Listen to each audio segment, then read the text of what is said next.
नमस्कार दोस्तों, मैं Shubham Upadhyay, nursing officer AIIMS Delhi. आप सभी का स्वागत करता हूं अपने इस यूट्यूब चैनल पर। आज की ये वीडियो रहने वाली है कि नोटसेट 08 का प्रिपरेशन हम कैसे करें, इस प्रिपरेशन में कौन कौन सी बुक्स को हमें पढ़ना चाहिए एमसीक्यू के लिए, और क्या टेस्ट सीरीज को भी ज्वाइन करना चाहिए या नहीं। कंप्लीट आप सभी को कंटेंट इस वीडियो में देने वाला हूँ, तो वीडियो के अंदर बने रहें। और वीडियो अगर अच्छी लगती है तो please like, share and comment करिए। देखिए, आपको जैसे सभी को पता है कि नोटसेट 08 का पेपर अप्रैल में होने वाला है, और प्री और मेन इसका एग्जाम का पैटर्न रहने वाला है। प्री में 100 क्वेश्चन है और मेंस में 160 क्वेश्चन, एज इट इज जैसे कि नोटसेट 07 में हुआ था। तो अब ये जो पेपर है, इसके लिए हमने अगर नोटसेट 08 को हिट करना है, बहुत सारे स्टूडेंट्स फ्रेशर हैं, बहुत सारे वो स्टूडेंट्स हैं जिन्होंने नोटसेट 6, नोटसेट 5, नोटसेट 7 दे चुके हैं। तो हमने सबसे पहले सब कुछ भूलकर थ्योरी को बिल्कुल जीरो से स्टार्ट करना है, जिसमें आपने सब्जेक्ट कौन कौन से रखने हैं वो आपको बता देता हूं। Fundamental of nursing, MSN, pedia, psychiatric, OBG और आपका एमएसएन। इसके बाद में कम्युनिटी, न्यूट्रिशन और एनाटॉमी, फार्माकोलॉजी। ये सब्जेक्ट आपको करने ही करने हैं नोटसेट 08 के लिए। और ये जो सब्जेक्ट की आप थ्योरी पढ़ रहे हैं, ये बिल्कुल आपके टिप्स पर हो जानी चाहिए। बिल्कुल कि आपको अगर कोई सोता हुआ इंसान भी पूछ ले कि अच्छा ये बताइए कि अगर हाइपरकैलेमिया है किसी पेशेंट को, तो ईसीजी के अंदर क्या चेंजेस मिलेगा, तो आपकी आंख खुलते के साथ में हो कि टोल टीपी वेव, मतलब टोल टी आपका जो है वेव होना चाहिए। अगर आपके पास में ऐसा आंसर है तो आप ये समझिए कि थ्योरी आपके माइंड में कंप्लीटली बैठ चुकी है। अब जब आपकी थ्योरी हो चुकी है तो उसके बाद में आपको एमसीक्यू के लिए बुक चाहिए। कौन कौन सी बुक आपको करनी है, वो है पीआर यादव, टारगेट हाई और एनक्लेक्स सोंडर। इनको सबसे पहले आपको पीआर यादव को कंप्लीट करना है। पीआर यादव जब कंप्लीट हो जाए तो आपको पढ़ना है टारगेट हाई, और टारगेट हाई को कंप्लीट करने के बाद एनक्लेक्स सोंडर। अगर आपके पास और भी समय है तो आप कर सकते हैं मौसमी या फिर लिपिन कोड। देन आपने ये थ्योरी कंप्लीट कर ली नोटसेट 08 तक। भूल जाइए आपने थ्योरी कितनी बार पढ़ी है, फिर से आपको पढ़ना है थ्योरी बिल्कुल स्टार्टिंग से, अगर नोटसेट 08 को हिट करना है।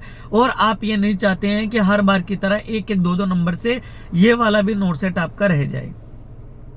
आपने करनी है एमसीक्यू। एमसीक्यू करने के बाद अब आप कर सकते हैं टेस्ट सीरीज कोई भी ज्वाइन कर टेस्ट सीरीज आप करें, मॉक टेस्ट आप दें। ये जब हो जाए तो आपको बुलेट्स को रिवाइज करना है। आपको इस हिसाब से अपनी थ्योरी लेकर चलना है।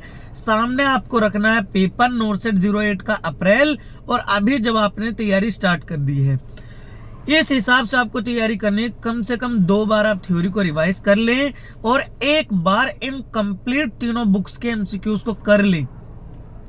और सब्जेक्ट आपके यही रहने वाले हैं: pedia, OBG, MSN, psychiatric, fundamental of nursing, pharmacology, nutrition और एनाटॉमी, कम्युनिटी हेल्थ नर्सिंग।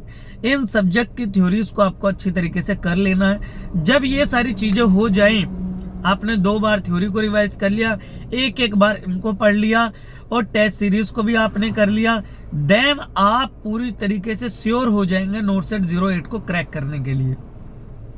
अगर आप सब मुझसे ये कहें कि सर क्या यह पॉसिबल है नोटसेट 08 तक कंप्लीट करना, बिल्कुल पॉसिबल है।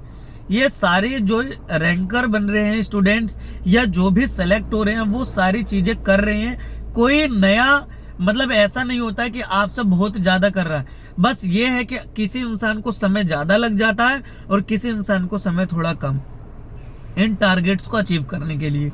और अगर ड्रीम आपका है, आपको 80,000 रुपीज चाहिए, सेंट्रल एम्प्लॉयमेंट आपको बनना है, और आप ये प्राइवेट वाली जॉब को छोड़ना चाहते हैं, तो करना तो आपको पड़ेगा। जब आज आप मेहनत करेंगे तभी लाइफ के अंदर जो आप ड्रीम चाहते हैं उनको फिल कर पाएंगे। बता दिया है मैंने नोटसेट 08 को तैयारी कैसे करें, कौन कौन से सब्जेक्ट को करना है, कौन कौन सी बुक्स एमसीक्यू के लिए आपकी जो है हेल्प कर सकती है नोटसेट 08 को क्रैक करने के लिए, और टेस्ट सीरीज ज्वाइन करना है या नहीं, वो डिपेंड करता है आपके पास में। ये जब सारी चीजें कर लेते हैं, समय बचता है तो और बुलेट्स को आपको रिवाइज करना है।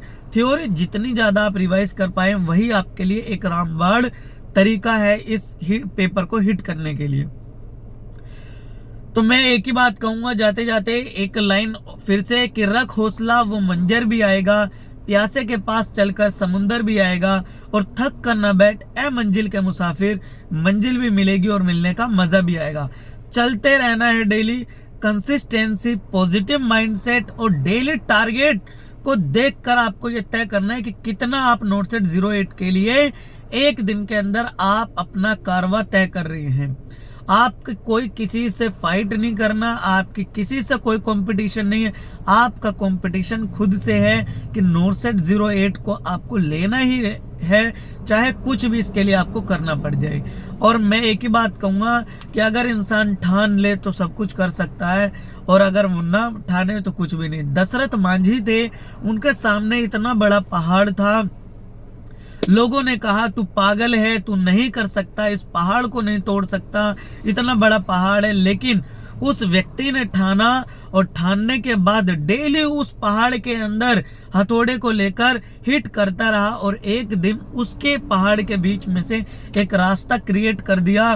तो हम भी, हमारे लिए तो सिर्फ और सिर्फ एक एग्जाम है, बशर्ते इस एग्जाम के लिए क्या आप सही गाइडेंस कर रहे हैं, सही बुक्स को पढ़ रहे हैं, सही सब्जेक्ट्स को पढ़ रहे हैं, और सही टाइम दे रहे हैं, सही एमसीक्यूज को कर रहे हैं। अगर ये सारी चीजें आप सही से कर रहे हैं तो पेपर डेफिनेटली आपका क्रैक होगा, इस बात की गारंटी मैं देता हूं। अगर मैं कर सकता हूं तो आप सब कर सकते हैं, अगर मैं दिल्ली एम्स के अंदर आ सकता हूं तो आप सब आ सकते हैं, अगर मैं 80,000 रुपीज ले सकता हूं तो आप भी ले सकते हैं। बस फर्क इतना है कि मैंने खुद के ऊपर विश्वास किया, और आप किसके ऊपर कर रहे हैं ये आप खुद से पूछिए कि आप खुद के ऊपर कर रहे हैं, या फिर वो जो 4 लोग इस भीड़ के अंदर हैं आप उनको देखकर डर रहे हैं, या फिर दूसरों से ये पूछ रहे हैं क्या मैं कर पाऊंगा या नहीं।